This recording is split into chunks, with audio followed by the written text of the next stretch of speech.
o wee bụrụ nsogbu dị n'ala Igbo kịta bụ na ejizi ndị Igbo wee na-egbu ndị Igbo.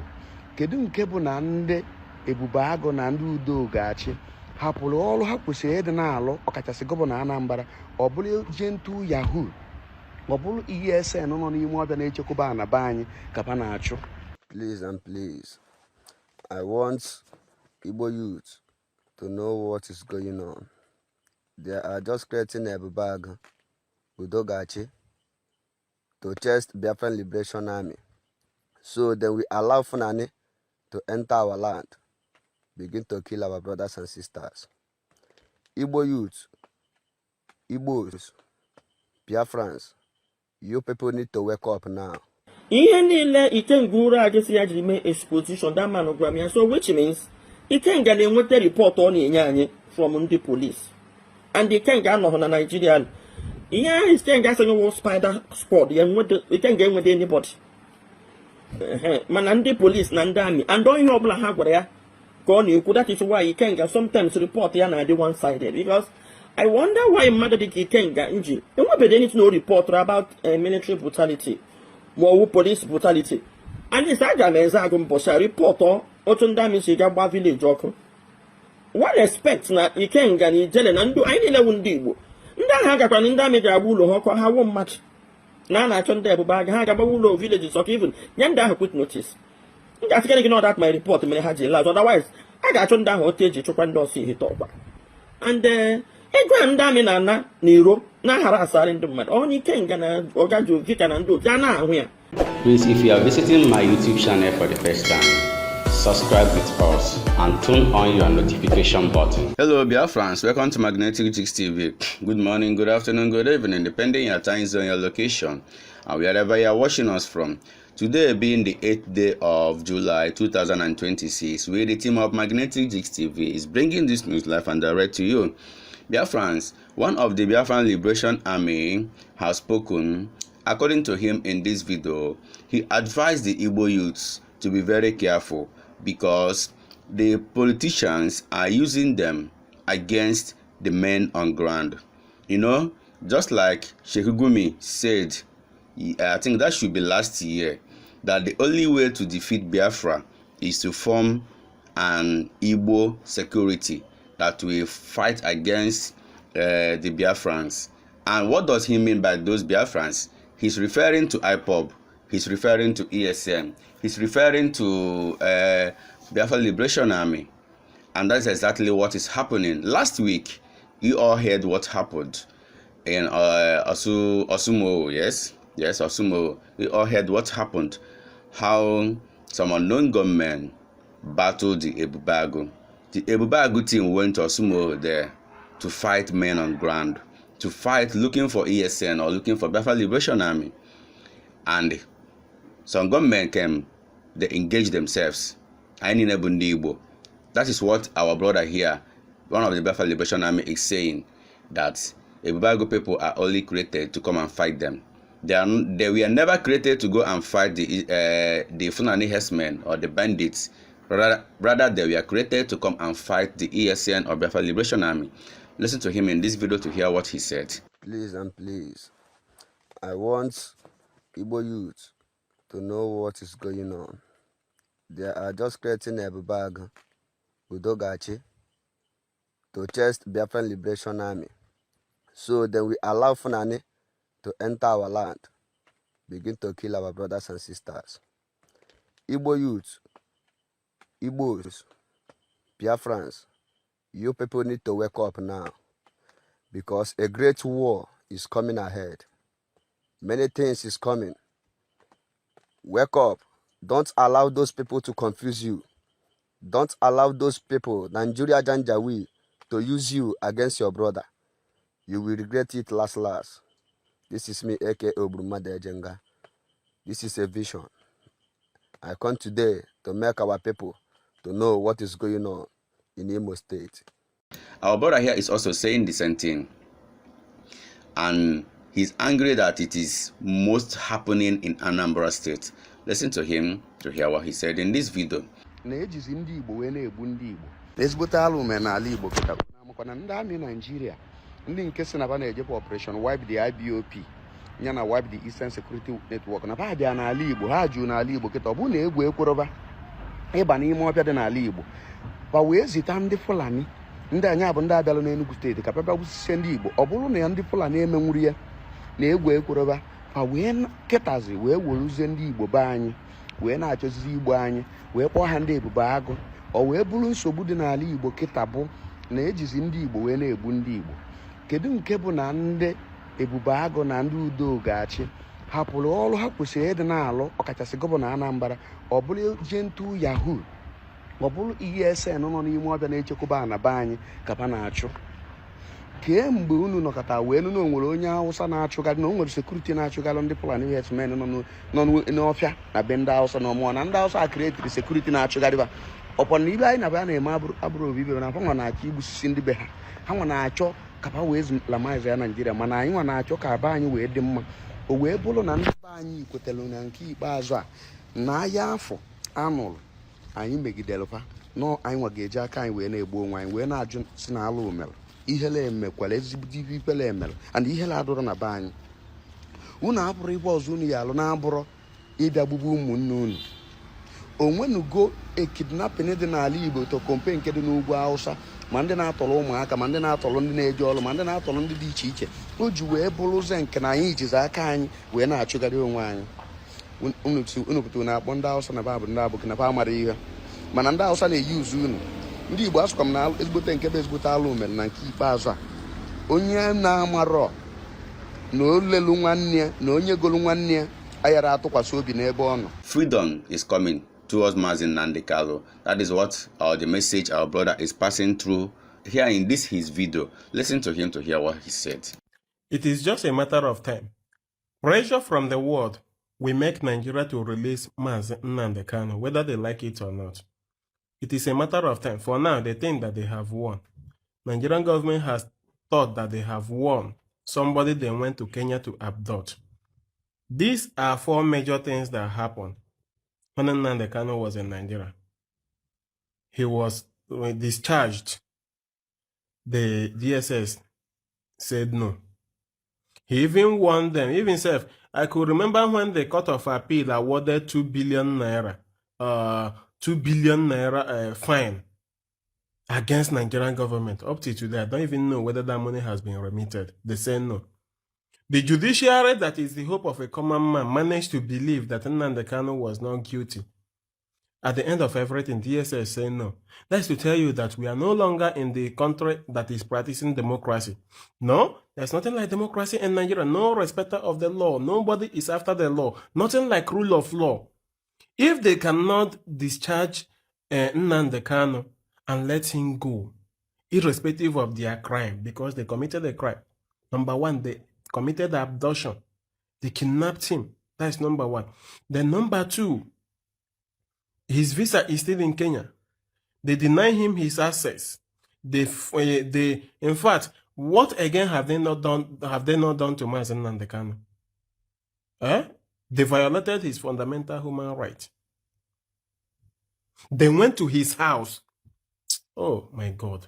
In Nigeria, when he was going to court, he didn't jump bail. They went to his house to assassinate him directly. He managed to escape. Did you bring him back to Nigeria to continue from where he stopped? Or you brought him back to Nigeria to level a different destiny against him? Nobody was even talking about the current destiny he was going before. Nobody was even mentioning that. The trial he was passing through before they came to his house in 2017 to assassinate him. And everybody is keeping quiet. It is not a normal thing.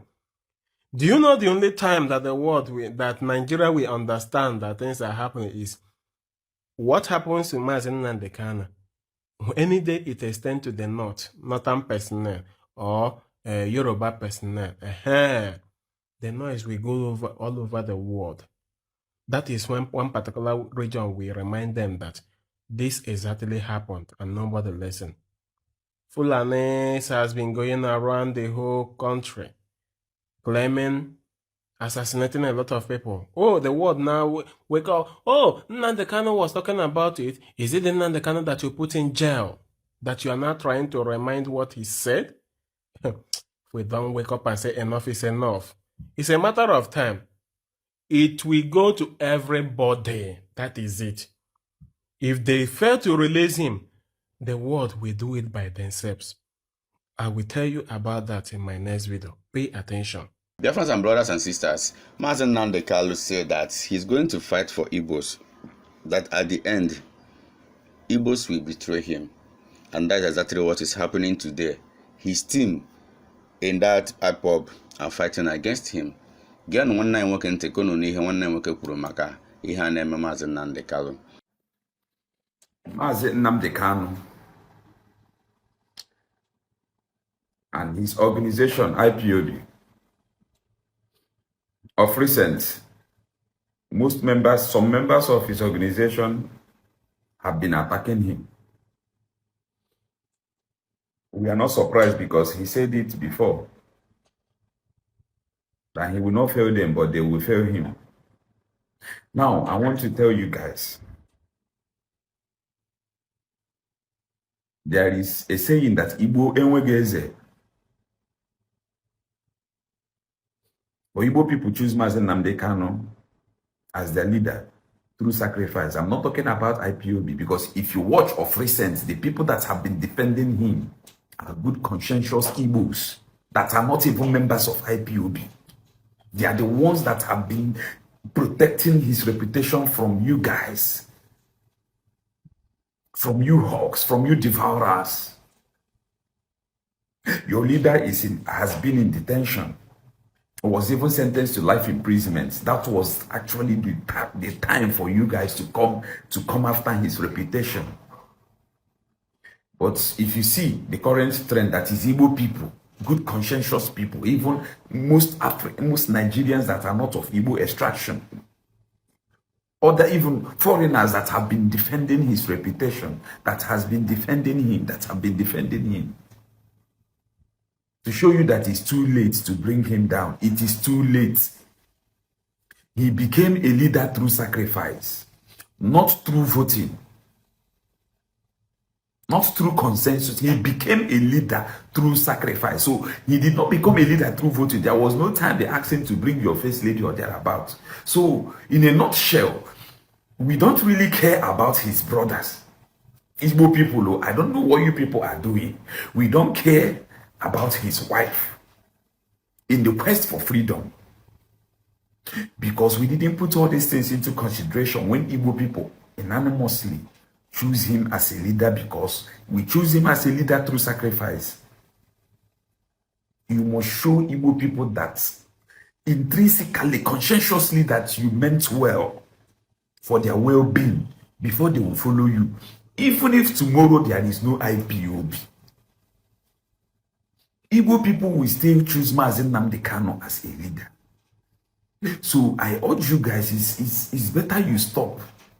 You can't bring a man that made a choice to sacrifice for his people down, because we are all here and saw how he made all his sacrifices. I don't know what you people are going to tell us. We are not fools or thereabouts. So there is no character assassination antics that you guys are going to bring that will change anything. Igbo people choose Maazị Nnamdi Kanu as a leader through sacrifice, not through election, not through consensus. They choose him as a leader through sacrifice. Even if there is no IPOB tomorrow, Igbo people will still follow Maazị Nnamdi Kanu. They will still allow him to lead them, even in prison. Now, Soludo na-akọwa na onweghị onye Igbo ga-achị Nigeria, na amaghị ebe ndị Igbo kwapụ, ndị Igbo oso Biafra ka ndị Igbo oso Nigeria. All he's saying this thing is to fight against his own brother, which is Peter Obi, na-apụta for presidency. Ịghọta datin aha na-ekwu no Igbo na-eme onwe fa. And this guy na nwere ozi ozigara Soludo. Geenụ ntị ka unu n'ihe o kwuru. Governor Soludo of Anambra State said that Nigeria government cannot allow an Igbo man to be the president of Nigeria because they do not know where Ndi Igbo belong, whether they belong to Nigeria or they are not. Now, pay attention and follow me carefully. According to Soludo, he said, Ndi Igbo wants presidency, but we must declare where we stand first, whether in the part of Nigeria or we are not part of Nigeria. How can you govern a place you don't believe in? Nigeria cannot trust Ndi Igbo with power when they are not sure where we belong. Anambra State Governor Professor Charles Soludo said. So let me ask you, where do you think that Ndi Igbo belong? Does Igbo belong to Nigeria or does Igbo belong to Biafra? Basically, that is what he's trying to say. Now, in all these things he said that Nigeria cannot trust Ndi Igbo to be the president because they do not know where Igbo belong. 2, he said, how can you govern a place that you do not believe in?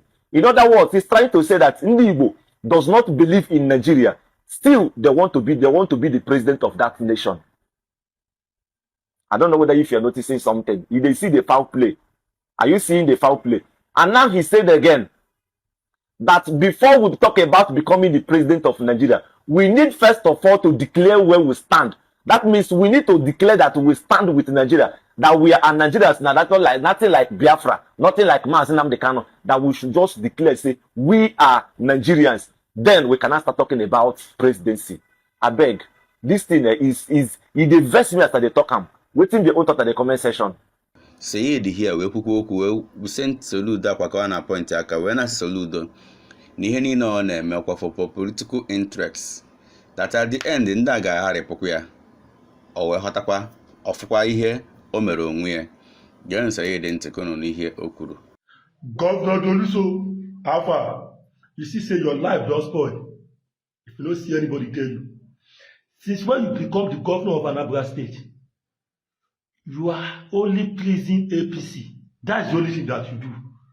Your people take there. It did not work for your people. And now you talk say Soludo is here, solution is here. So where is the solution? You are pleasing APC. You are pleasing Tinubu, despite the fact that you are not an APC. You don't take their party. Now, the only thing that you do for the people of Anambra State, now you say they arrest Babalawo. Now so Babalawo, Ashawo, they arrest up and down. Now so demolish shops. You are demolishing up and down.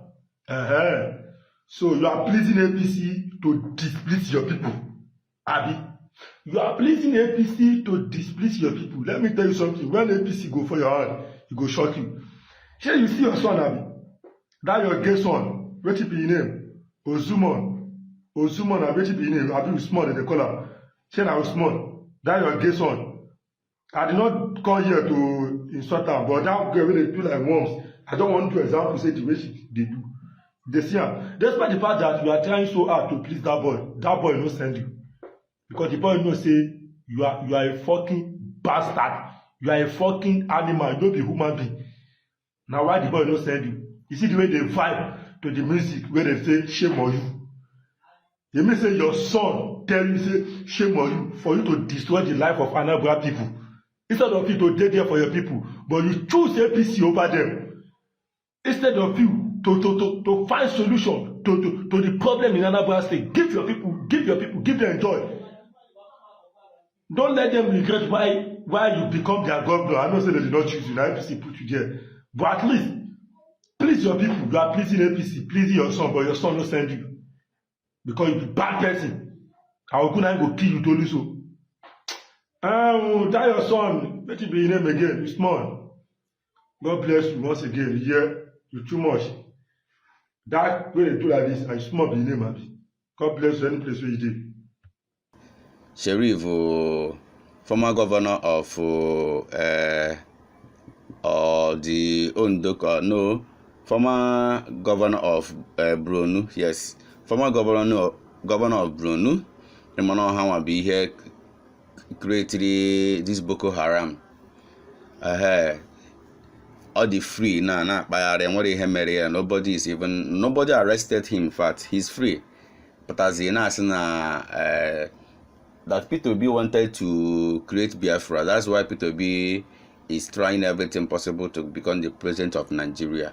Now, when P2B president of Nigeria, that P2B is going to declare Biafra. Gaa ntị ọnụ ihe ndị mmadụ gwara ya n'okwu ahụ o kwugasịrị. Peter Obi never condemned Biafra. Peter Obi has never condemned IPOB. And he wants to divide Nigeria. That is why he wants to become president. These are the exact words of Ali Modu Sheriff, the former Borno State governor. He made this statement during an Arise TV interview. Please, if you are from the Biafra extraction Old Eastern region, Igbo or thereabouts, you must share this video. There is a campaign against a people ongoing. Please, we are going to fact check all these fallacies today. Now, when he made this statement, so many people come out and said, he himself, has he ever condemned Boko Haram? Or no, this is exactly what he wants you to say. He wants you to equate Biafra and IPOB to Boko Haram bandits and terrorists. And most people have been falling prey to that tactics. But that is not the reason why I'm here. I am here to fact check Ali Modu Sheriff. Now, I'm going to give him the chronology of all the people that have called for secession in this country.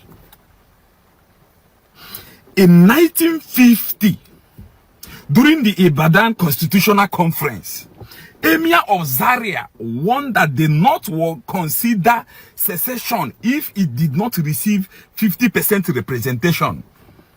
Did you hear me? I said the Emir of Zaria warned that the North will consider secession if it did not receive 50% representation. In 1950, that was almost 17 years before the Biafra War. In 1953, Sir Amadou Bello and the Tafawa Balewa, the northern political leaders, they threatened secession with their eight-point program. In 1954, during the Lagos Constitutional Conference, the action group from the Western region, from Yoruba land, argued for the inclusion of secession clause into the constitution. Yoruba people argued they wanted secession to be included in the constitution in 1954 during the Lagos Constitutional Conference. In 1959, the northern leaders also called for secession amid fears of southern political domination. Ali Modu Sheriff, are you listening? Please, you must share this video. I want you to get to all these people because they have lined up most people like him to come and start saying all this rubbish. In 1990, Frederick Fasehun, a Yoruba man, supported Yoruba self-determination during the political crisis after the 1993 election annulment, June 12 annulment. The Yoruba man supported the self-determination of Yoruba people because of that crisis. In 2017, a man called Ango Abdullahi stated that if coexistence is impossible, peaceful separation should be considered. Now, the last but not the least, the sitting president, the current president now, President Bola Ahmed Tinubu, in 1997, during his This Day interview on the 13th of April 1997, he said that he don't believe in one Nigeria. He made this statement while in exile during the Sani Abacha military era regime. President Bola Ahmed Tinubu made this statement while in exile. He said that in this day interview that he don't believe in one Nigeria. So Ali Modu Sheriff, have you and other political leaders condemned? Have you people condemned Sir Abubakar Tafawa Balewa for calling for secession in 1953? Have you condemned Amadou Bello for calling for secession in 1959? Have you condemned the action group for calling for secession in 1954? Have you condemned Frederick Fasehun for calling for secession in 1990? Have you condemned the Ango Abdullahi for calling for peaceful dissolution in 2017, have you condemned the president, Bola Ahmed Tinubu, for saying that he don't believe in one Nigeria in 1997? The era where you people come and make fallacious statements and try to ignite a people, to gaslight a people, have come to a conclusive end. Anything that you bring will fact check you. Please, you must share this video. Ali Sheriff, stay clear from Nigeria, because you have no right to decide or presume the political destiny of northern Nigeria, because you are a bad man, because you are not free from what is happening today in Nigeria. Now, I will prove it to you. You no fear. You can't go interview. You are trying to associate Peter Obi with IPOP.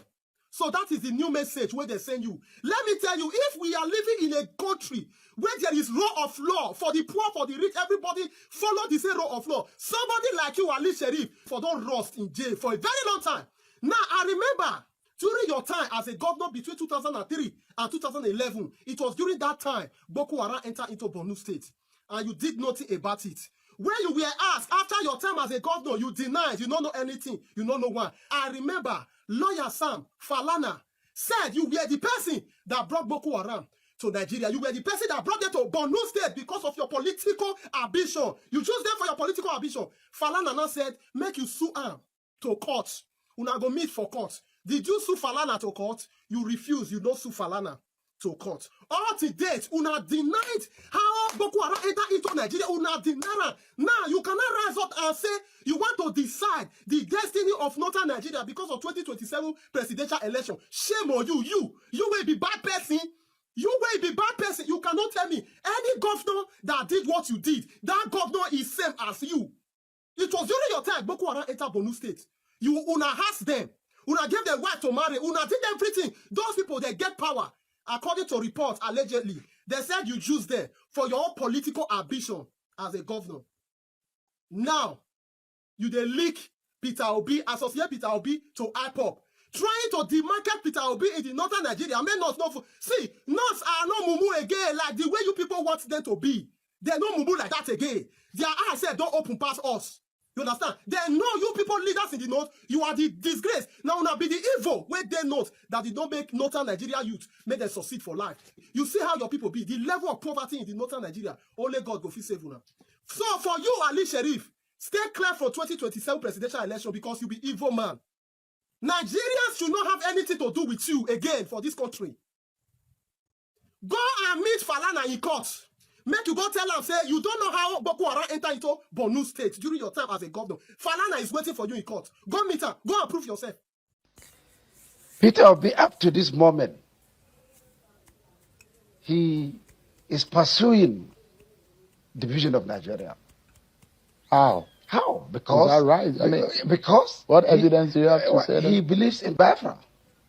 He never condemned Biafran. Kenye nuro kwuru now. Kenye watara gemunti. Also that na Peter Obi na pursue the division of Nigeria. Onya ajonya why? Also because he believed in Biafra, he never condemned Biafra. That Peter Obi never condemned Biafra. So if you are not condemning your own, you won't be part of them.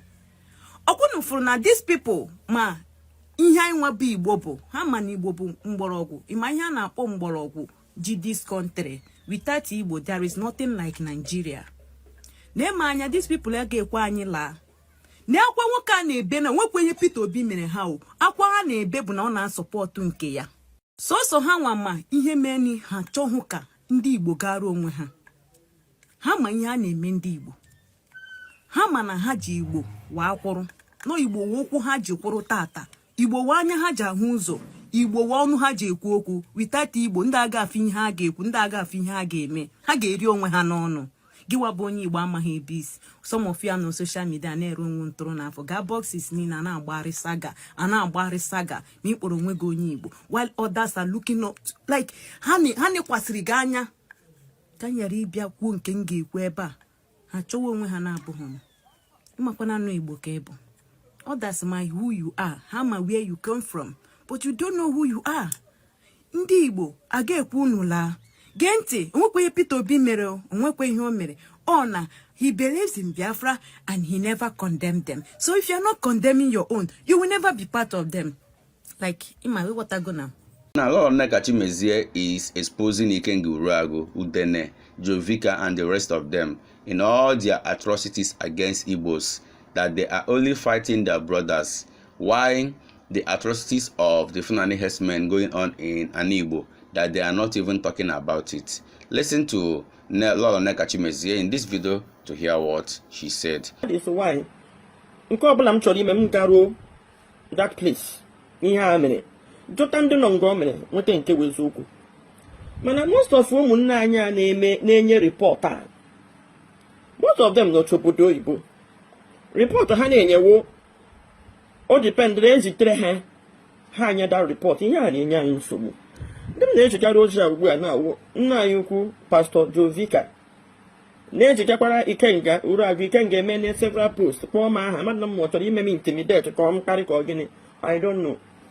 Ọ tele m kwuru okwu na-ekwu okwu maka otu ije na-eche eme exposition ya ọ dị 100%, ọ dị sentimental about it.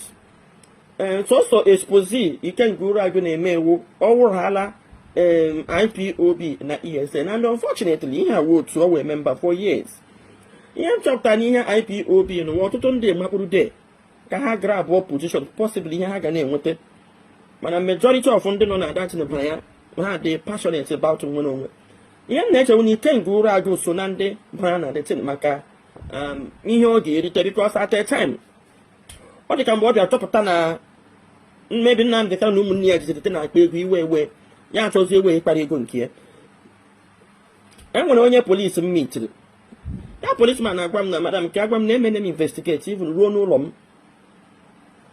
Oke m book appointment si ya ka m bịa ka m na ya kpaa ka m gwa ya ihe m ọsị na my savior ọwụ na m na-ekwukarị eziokwu ole mma, at least na m ji obi ọcha na-eme ihe m na-eme na m achọka ha anything na ọ ya wụ my savior, mana amaghị mma that savior ihe ahụ ka nọ. Biko iwuru onye Igbo na-ege m ntị ịtụsa ihe a m na-ekwu, ọ dị very important. So m ga-aga m na ya na-akpa nkata ihe niile Ikenga Uragu si ya jiri mee exposition, that man gwara m ya. So which means Ikenga na-enweta report ọ na-enye anyị from ndị police, and Ikenga anọghị na Nigeria. Ihe ahụ Ikenga asịghị wụ spider squad ya Ikenga enwede anybody, mana ndị police na ndị army and ihe ọbụla ha gwara ya ka ọ na-ekwu. That is why Ikenga sometimes report ya na-adị one sided, because I wonder why mmadụ dị ka Ikenga nji enwebeghị anything no report about military brutality ma ọwụ police brutality. And it's aga m eze agụ mbọchị report otu ndị amị si ga gba village ọkụ. What respect na Ikenga na ijele na ndụ anyị niile wụ ndị Igbo, ndị ahụ agakwa na ndị amị ga-agba ụlọ ha ọkụ, ha wụ mmadụ na a na-achọ ndị ebube aga ha agagba ụlọ villages ọkụ. Even nye ndị ahụ quit notice, m ga-asịkarị gị na that my report mere ha ji laz, otherwise a ga-achọ ndị ahụ otu eji chụkwa ndị ọsọ ihite ọkwa. And ego a ndị amị na-ana n'iro na-ahara asarị ndị mmadụ, onye Ikenga na Oga Jovika na ndị otu a na-ahụ ya, because ọ bụrụ na ị na-ereport ihe a complete ọ ga-adị mma ndị Igbo anyị na-anọ, because ihe unu na-eme na-ebu ndị sọsọ ebubo unu na-ebu anyị. Ihe ahụkwa efere mba ụwa international community na-anụkwa ihe unu na-ekwu, because most times your reports na-adị wrong and ọ na-adị one sided. M ga-like that is why m ji na-akpagharị ụgbọ aka ịmụrụta anyị ga-echi weta unity pochinata ihe anyị na-adọ nwaanyị bam. Ndị Yoruba na-enwekwa issues, ọ dịkata ndị OPC egbuo mmadụ, ndị agbụrụ egbuo mmadụ, a na-eme mekọta ya among themselves. Let me tell you, ngwa ụlọ ha na-eme ihe unu na-eme na a na-eme one Nigeria ga-enwe Biafra. I'm sorry, before I didn't interested, but with ihe na-eme ụna ahụ na n'ụlọ nwanne anyị Mandela House ọ zụrụ ụna ahụ na ka o si ada. So e nwere onye sendere m one video taa ga m tụ sendere m ya ka m nwere ya kwuo okwu. So m nso onye ahụ biko anaghị m ekwu okwu anyhow na ị ga-esendere m nye m link ebe nwaanyị achị ihe awụ report a nna anyị ukwu Jovika kwuru ka m ngosi unu nke Jovika kwụ dị na continue. This video ga-adị long mana unu ga-akawa ga-eche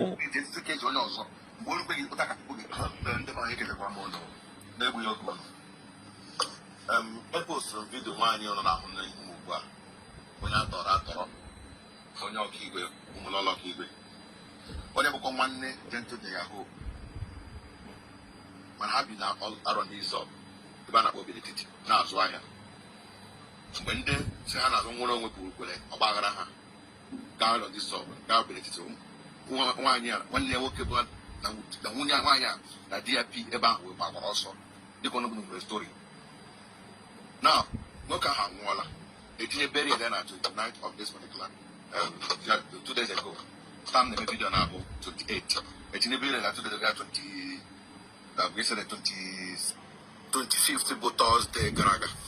This month June abụ 28. Nwaanyị na-alọta ndị nwere nwa ọrịa ka ha gaghị ya ndị otu ga-entity ha ga-emekọ ha ga-akpọrọ ya. Mgbe post video ahụ due to na somebody send him a voice note send ya na unu na-akpọ iyi na akpọrọ mmadụ. Okay, ihe a wụ nna anyị ukwu Jovika na this report. Now nna anyị ukwu Jovika nye report a ọmụnwa wụ onye ere taklụrụ anyị maka na-ekwu gba adịka na ma support Ngozi Orabenze. Ọ ihe onye kwuru n'ọnụ nnụrụ gị n'ọnụ ka m ga-eji ekwu okwu nke m dị sure. Before m ebido okwu okwu maka Gentleman ya mgbe m hụrụ o mere vidio hụkwara mgbe ọ gbara egbe hụ ihe ndị ọ na-ekwuchi n'ọnụ jide ihe ahụ ọ na-ekwu n'ọnụ were kwuo okwu. That is why ndị ESN ahụbeghị m ndị ESN enwerekwa n'obodo m gara ha asị m na ESN na-enye ha nsogbu. So that is why and then nwere ebe m gara ha asị na mgbe ndị ESN bịa ka chịpụrụ ha Fulani herdsmen. So m gbadokwa n'ọkwa ebe ahụ na-ekwu okwu maka ndị ESN. Na nwaanyị a na-ahụ asị na Gentle tọrọ m na-agwa onye asị before m ga-enye this report na m ga-agarute jụta dị shọf ihe m na-ekwu. Ngwa ka m kpọrọ ụnụ vidio nwaanyị ahụ na ndị woman kwukwere ọgwụdo Gentle wee kwuo na ndị ebube agụ onye ebube agụ na ka m nọrọ cherezie ka m na-ama nna ya ukwu Jovika na Ikenga ụrụ agụ na Ijele ha ga-ekwu okwu maka ebube agụ. Most of ihe ndị a na-eme n'ụlọ ebube agụ na-eme ya ekwule m ya severally. Most of Gentle Yahoo na-eme ihe niile ahụ. Ebube agụ owo ndị otu gọọmenti nwe ya mana ebube agụ na-aka commit crime n'ụlọ karịa this Biafran Liberation Army. Adị m against Ngozi Orabenze na ndị otu ya for ụdị rubbish ha na-akọsụ. But then before ị na-ebo mmadụ ebubo ibo ya nke o mere ngwa gị nụ nwaanyị ya ntị ihe a vidio anụnwa ga-adị long.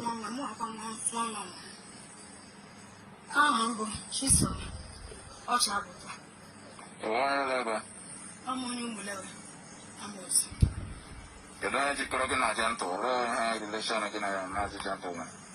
Gentle my blood brother. Nwanne a na-asị ka enyi onye ọma nwanne eji nwanne m nwoke ka ọnwụ alụọlakwa m di. Ọwara na otu Gentle si wụrụ nwanne gị? Nne m my dad si na-eji Gentle dad na dad ewu nwa nwa mụ akwa nwa nwa. Madam, kedu ihe wụ ije gị na ndị amị nọ n'obi n'etiti ndị amị Zumes na ndị Fiedo were n'obodo nkụzi? Kedu ihe wụ ije gị na ha? Ọga uche na ndị ebube agụ nọ na obi n'etiti. Ana m ere ọgwụ ebe ahụ. Ọkwanụ ha gbabatara mgbe ha gbatara onye ọbụla gbachasịa n'obodo ahụ onye ọbụla gba ọsọ. Ịnụ ihe nwaanyị a kwuru na mgbe ndị ebube agụ kwatara onye ọbụla gba ọsọ ụnọ na ihe nwaanyị a kwuru. Chetakwa nnọọ mgbe ndị ebube agụ bịa n'ọsọ ihite ọkwa ha na ndị amị ka anyị bidoro nwa kepụ problem na data ọsọ ihite ọkwa ekwele m ya severally. Ebe obodo niile ebube agụ na-agada enwere issue obodo niile na-enwede ebube agụ enwede any issue mana ọ na ebe ebube agụ nọ ka enwere issue ka na-egekwa na nwaanyị ntị. Uche na ndị ebube agụ agbata onye ọbụla gba ọsọ because of otu ha si egbu mmadụ na otu ha si eme mmadụ onye ọbụla gba ọsọ. Esokwana m na ndị gbara ọsọ ahụ nna m mana emechazie ya kpọọ na fonu na ọnwụ na mụ nwa abata obodo ahụ again na ebe ọbụla ahụ na a ga-edikere m unwanted na a ga-edikere m unwanted ebe ọbụla ahụ na m ga-alọta na ọ ga njisi ya mụ na di m si eji ime ego a ga-eji wee bido ọgwụ tinye na n'aka ụjọs ebe 400,000 naira. Ya si oke na emena na ọgwụ na anyị lọtawa ya ga-ebinye anyị ego ka ji were zụọ ahịa mana ego ahụ o nyere anyị ya ọwụ na ọtụsịrị mbinye o nyere ya ọtụsịrị na mụ na ya dị na mma.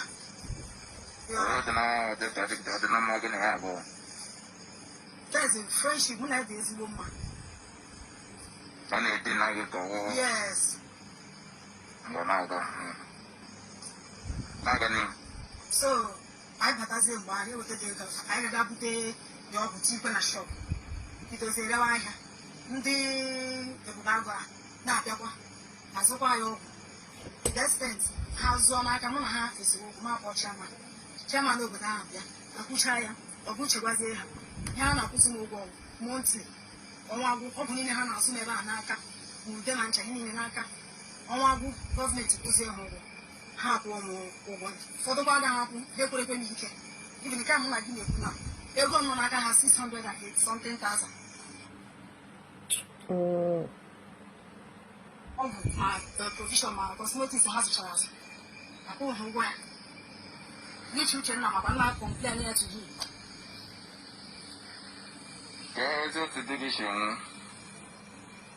nke di m na 2021 o nwere stroke ọ kpọrọ akwa efu igwe ebunyela agịrị ebe ahụ ka a nọtụ etiri ya ya adịtụ mma ịlọta mgbe ahụ a lọtara ya na-esokwara anyị na-abịa abịa ka ya naghị eme ihe shiri debụtara obibo na ya mụ nwa akwụkwọ onye na-aga na-eme ihe ndị ma ị ga-anụcha na ifu kwuru na-eme ya ma edozie na shop mgbe obi ga-anyewe ya nsogbu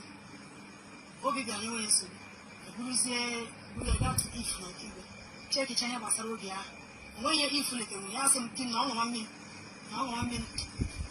mmiri ahụ ga-anọ na-aṅụ obi ahụ bịa na ịkpọchikwa ya ege na nke sentụsi ebe anyị ndị bịara asị anyị gara FMC anyị gawazi FMC bụ ebe a ha na-ekwu na ọ metụtara ya na kidney bọt na ọnwụwa mmiri enough water ya na ngwa mmiri ahụ mechazie ya belatakwa anyị birikwa otu anyị chegoro na-azụkwa anya ọkụ ahụ manụ ma ya na Uchenna na-anọkwa stedi akwakwa agbara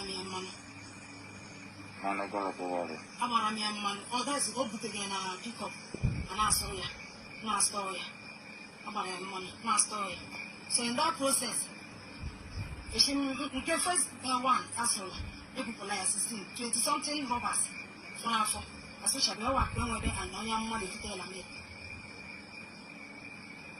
mgbe ejiga asụcha ya ebula ya bifo ọsọ ahụ bịa gbachazi ọsọ lọghachite mgbe ọ lọghachitere o si na ụmụ dike kpụọ m egbuole ekwe na-eti egwu si gịnịkwa mgbere ekwe a sị na ha gara wee ikike o chefuo fonu na o nwere aha nwa mmanụ ọkpụrụ daman onye tụtara fon ka ọ gaziga ga weta ya na ndị ebube aka were gbaa ya Uchenna enyi m nwoke na ndị ebube aka were gbaa ya ya taa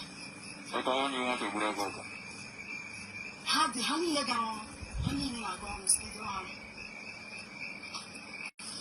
madam ọnụ ihe na-akwụgharị na ebe niile na online na soshal midia na awụ na ekidnapụrụ gị ekidnapụ achọrọ m ka ị kọwara anyị otu gị n'ike si dị otu gị na ihe isi gaa abịa m ịgwa nkwa ụwa na onwekwe gentleman nche emeka ọbụ kidnapụrụ mụ na ha ahụghị anya berial di m ka m lọtara imedi berial mechazie na-abịa ka m clarify onwe m gbasara ihe gbasara mmanụ ekwe ahụ m soro ya bifo ya nwụọ nke mụnwa na-akwụ m ụgwọ ya so onye ọbụla bịara na mba ụwa na-ekwu okwu na gentle nwanne m nwoke mekọp na o kidnapụrụ m ọ na-eyi usi m ọ na-eme nke a onye ahụ achọ na-atụ aka na ha okay ọkwụ na anụ na ya na agara m amaka gị ọnụ n'okwu a soro okwu ọnụ ọjọọ ntụ nwaanyị a na-akọnfes ọla ana m eche ka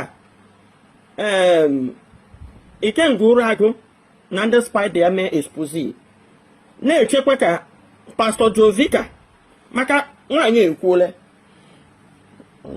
Pastor Jovika kwukwe ya ka m jiri kwuo sio n'ihe na-eme n'ala Igbo gọọmenti anyị ma jentụ dị Yahoo ha unu na-ekwu maka ya. Thank you Biafran, thank you everyone watching this video. Remember to subscribe with us, Magnetic TV, for we remain the best.